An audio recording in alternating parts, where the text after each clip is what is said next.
Yo, what up, people? Mr. Motherfucking R back, of course, to do a shitload of reviews all in a fucking row. So let's do it. Let's start off with, of course, Log Horizon, episode 5, motherfucking review. And this episode of Log Horizon was actually pretty simple. It broke down to what possibly will be the next story or quest that these adventurers are going to go on. Goes into the NPCs, or the people of the land. And it also ties in a little bit with the whole aspect of the game with food, and it's really interesting. So basically, let's start off. Okay, so they fly away on their griffins, and they're out the way. They're like, yeah, we passed that ridge. There's no way that they're gonna make it to us. So let's make camp. Shiroe setting up a camp. You know they make their food and they eat, and they're just like on the fucking table. Oh my god, it's so tasteless. And I'm like, oh, like because in this world, food doesn't have a taste.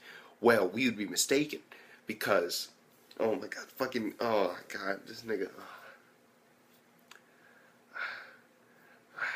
oh my god, this fucking cat, oh my god, this dude, bro. Apparently his subclass is chef, and using, his ability as a chef, he, instead of making the food using his menu, he makes it using his actual hands. Just like how you can move around with your hands, and instead of using the menu, you can do your own attacks and stuff like that. You don't have to use it. You can just use it to check on your health and your cool bar, your cooldown time and all that. But what he does is he basically cooks it using hands, because all the vegetables, like they said before, and I'm reiterating, they have taste. But when they mix them all together, it makes nothing. And when they try to cook food, it turns into mush, and that's because they don't have a high enough cooking level.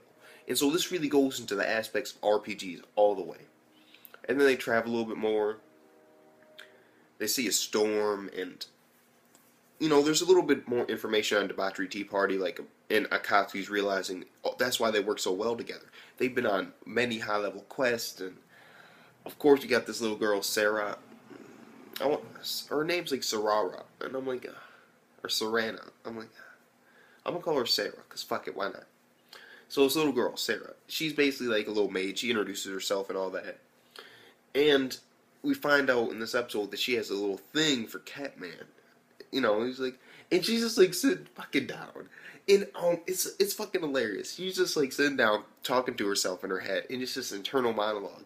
And you just see her face and her getting like shine, all that, while she's eating food. Like, I'm a little fat. And she's just looking at him like, oh my god, he's so handsome. I'm like, oh my god. And you just look and you see Shiroe, and they're just looking at her, Shiroe, Akazi, and fucking Nile. This motherfucker. Nile Tsugu. This motherfucker. They're just looking at her and like, it's obvious. She likes him, and the fucking hearts and shit. But then they continue on their journey. They run into a storm, and this is when stuff gets real.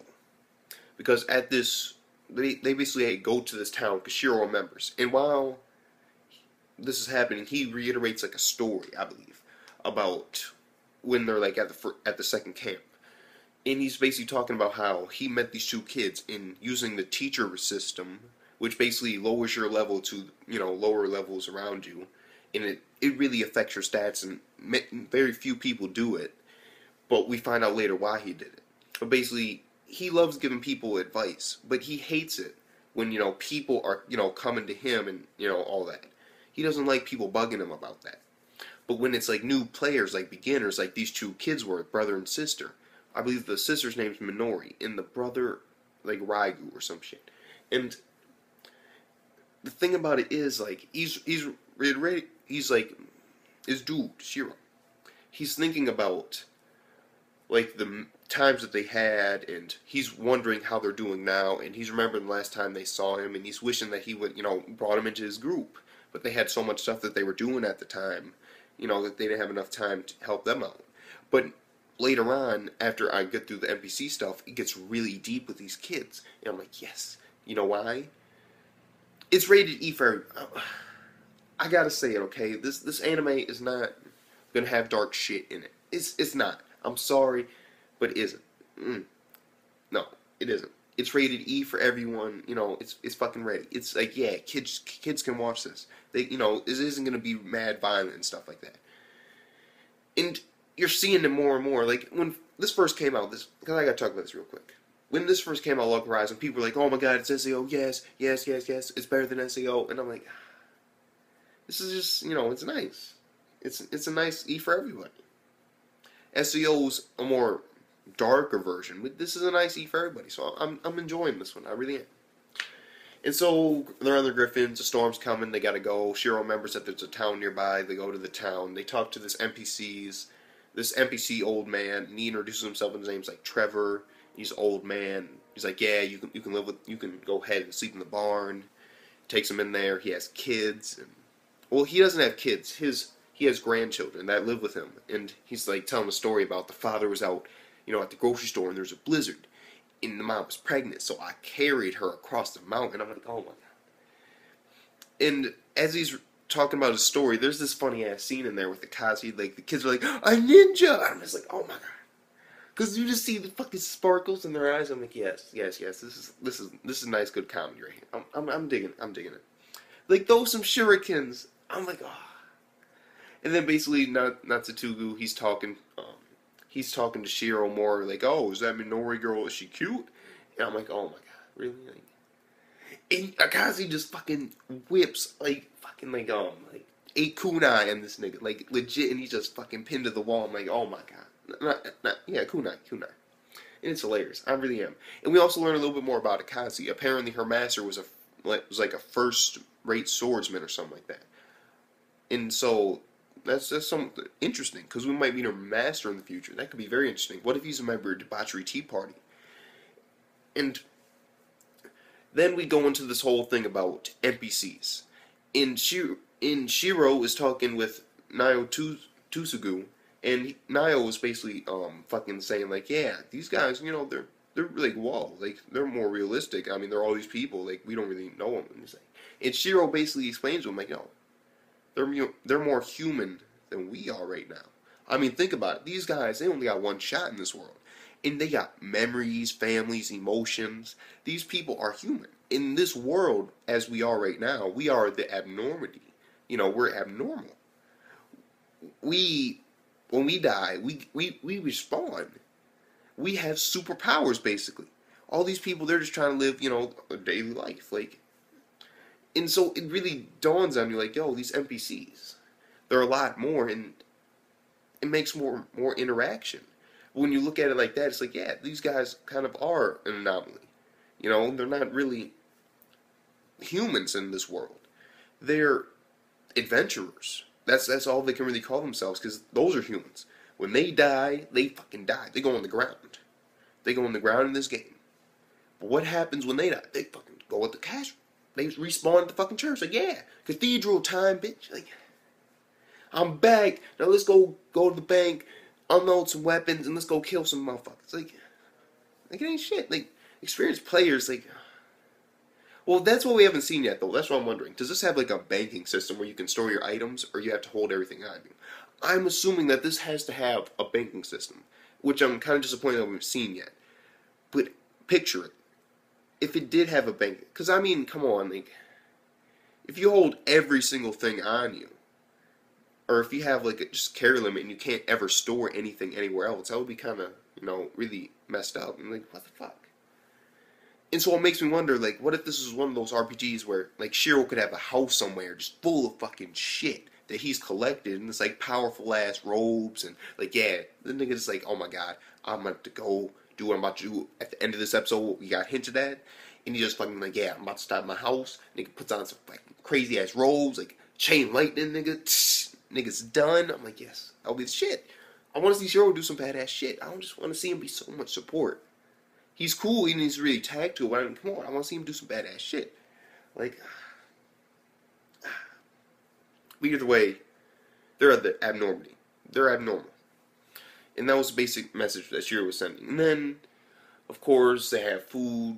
They bring in a whole bunch of vegetables. They make cookies. The kids eat the cookies. And old man's like, yeah, like, because they don't know what they are. There's no such thing as cookies, apparently, in this world. And they made them. And so they introduced these kids to something from their own world, in a sense, because they didn't know what cookies were. So that was a nice little thing, too. I mean, no. When you look at the big picture of it, like, yo, they introduced something that they had no idea of to these humans in this world while they are adventurers. And I'm like, yo, that's pretty nice. It really is. That could become like a big thing, like, because I mean, it's more of like a world now than a game when you look at it. And they keep referring to this whole situation as the apocalypse. Like, I I get it, but still, like, I don't know. The apocalypse seems like a little bit too dark. It's basically like taking a fucking trip, but you know, by trip I mean you're in a helicopter with the fucking CIA and you're going to some underground prison, but still, you know, you're still taking a trip. Like, yo, you're still seeing some sights. Like, you know, that's how I would see this game. And I wouldn't say apocalypse. Like, I don't see fucking like Satan coming out the ground and like fucking God, like, oh, holy light, bringing niggas up. Like, I don't really see that. Or fucking like nuclear bombs going. I see it more of, you know, like just a nice little like trip, so to speak. Like, yo, I don't really see it as apocalypse, but you know, fuck it, why not? And then the last part, which basically these brother and sister, and they're walking through the woods while, you know, they're going back to Akirahara, you know, the city, to, you know, the same city that Shiro's going to, and they just got back from a run. And they just lost two people, and they're like injured, and he's carrying the sister, and they're being led around by this motherfucker in some robes. And the first thing I thought when I saw him, this nigga, yes, I want to hope that he's higher than level 90. I really am, because we haven't seen his level yet. And it would be really cool if there was, you know, if there wasn't a level 90 cap. You know, I mean, I don't know. It seems like weird that everybody's like level 90. Yeah. I mean, I want to see something higher than that. I want to see some people that can go above that. Or maybe this dude, maybe he's like a debauchery team member, like an old member, and he's like evil now or something, like, and he's enslaving all these kids to work. Cause like, yo, this dude got a fucking sweatshop. Like, I'm not even joking. This nigga legit got a sweatshop. Instead of making shoes, though, these niggas are making potions. Like, oh my god. And you see his little girl's hands when she's lifting up a cup, and they're just fucking like, yeah, just fucking wrapped and bandaged. And we find out in this world that wounds will heal over time, but when you get cut, you know, you still get injured from that. So basically, if somebody cut off your leg and you didn't die, that leg will be gone until you died and respawn. So that's a nice little touch to it that, you know, that's pretty interesting. But they do say it heals over time, so their leg heal over time? We still don't know yet, but still. And they're being led around by 3 members, I believe. There's the main one who goes on like trips with them, expeditions, and I'm assuming he's the leader and the clan leader. And then there are these 2 other bad guys that are with him when he goes to collect the potion, so these kids can get their 3 daily, like legit fucking sweatshop. I'm not even, this nigga owning a sweatshop. Like, yeah, everybody put the vials on the fucking, yeah. You niggas earned your 3 meals today. See you tomorrow. Like, we're going expedition. Yeah, we're going out. And it's somewhat interesting because these kids are reminiscing about Shiroe, and they realize why Shiroe used the teaching system on them. Because if he didn't, then they begin swarmed by all these high-level monsters in the wild, and if he's at the same level as them, then they'll only see monsters their level. But if you got a high-level, like level 90 member, you're going to be seeing all types of shit come out the woodwork. So yeah, fucking hole open in the ground, fucking rock going on. Like, you're going to see crazy shit. You're not ready for that. You're like level 8, nigga. You best get your ass back to killing goblins and fucking with rats. So it makes sense, and Shiroe's a really good player. But this dude, no, he isn't. And basically, second expedition, because the first one's like, yeah, fuck that. Like, they failed. It's like, oh, we didn't meet our quota. But the second one, they're going out. Shiroe apparently is right down the street, and the kid turns back, and he's like smiling. He's like, it's Shiroe. And I'm like, do they not know how to use, you know, the communication system in this? Like, that's what I'm wondering. Because I mean, come on, like, if this is hard times, I would just call fucking Shiroe, be like, yo, we need some help. Like, oh my god, we're being fucking held captive. It's fucking labor, nigga. We're up in fucking Thailand, nigga. Get us the fuck out. Like, but still, I don't know why they didn't do that. But basically, Shiroe noticed him when he had to come on, because the leader was like, come on, what the fuck you doing? Get the fuck on. Like, you know. And we find out that, I believe that they're level, like, around, like, level 13 or something like that. I'm not sure. Because I'm thinking, like, 8, But that was when they first started, and I believe that they were a little bit higher. Might have been, yeah, might have been around like 13 or 12 or 11. Yeah, 11 seems good in my mind. 11. So they might be around level 11 now. And so they're going out to the wilderness. Shiroe, as they're walking away, they just dropped off Sarah. They just dropped the bitch off. And everybody's all happy, and Shiroe, he just like walks away from the group. Like, yeah, the little celebration. And he's just looking at this kid walking away. And he just has this look in his eyes, like, yeah, about to add some more members to my party. Like, yeah. And so now it's going to cause this entire thing that I'm seeing, where Shiroe's going to have to fight against possibly these three guys. Because I didn't see the other two in the giant group, you know, when they're going out for the expedition. I just saw the one main dude. But there were two more when they were collecting the potions. And so I'm assuming that those are higher level members that, you know, aren't like these little kids and like these, you know, yeah, like legit, they're all fucking kids. Like oh my god, fucking Annie thought her life was shit. Oh my god. Well, at least Annie didn't have to go into the wild and fight giant ass monsters. So, yeah, that was a basic episode. And so now we're waiting to see what Shiroe does. And that's what I'm really, really, really looking forward to. Is what Shiroe does. I want to see him chase after it and become some fight, and this guy gets revealed who he is, because he's wearing this like weird fucking like hood and like a fucking face mask, like legit, like he's a fucking pedophile with a group of kids, like legit, this nigga hiding his face so hard. Like, come on, children, come on, we're going back to my base. Like, this motherfucker. Can't wait to find out who he is. And I'm waiting to see more NPC interaction, because the NPC stories are really good. Like, I mean, they're nice. Like, you know, they have emotion and stuff like that. It isn't like fucking like text screen like, oh, hi, howdy, adventurers. Oh, you need a room? Click yes or no. Are you sure? Yes. 1,000 gold. What? Like, you know, shit like that. No, it ain't like that. It's like, you know, a nice little conversation that they have. And I'm enjoying it. I'm waiting to see. I was going to say wondering, but waiting seems better. I'm waiting to see these NPC possible missions or quests that could happen. Because, I mean, a lot has changed in this game apparently. So there might be a new high-level quest that we haven't even heard of yet. You know, the only way to escape the game. Like, I don't see that really. I want to say I do, but I kind of don't. I just basically see, like, possibly, if anything, I see more of, like, there are more high-level quests in the game, or maybe this new expansion added a Grand Mastery quest. I could possibly see that, and nobody knows or has any idea about it yet. Maybe it's like an event that, you know, it only happens, like, during a certain time after more players have been accustomed to this world. Like, yeah, like fucking winter time. Like, yeah, go catch Santa Claus. Like, what? Like fighting fucking giant frost monsters and reindeer and shit. I don't know. That'd be awesome and that'd be cool. So I'll be like, fuck, why not? We'll see. And so overall, I give this episode right here.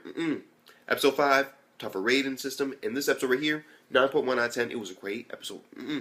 Yep, it was great. We got a lot of information. I'm really enjoying the emphasis on they're not really from this world. The whole information about the cooking, so now they can eat actual food. And, of course, the fucking sweatshop, yo! Enough said. So with that being said, Smith to motherfucking R. Peace the fuck out.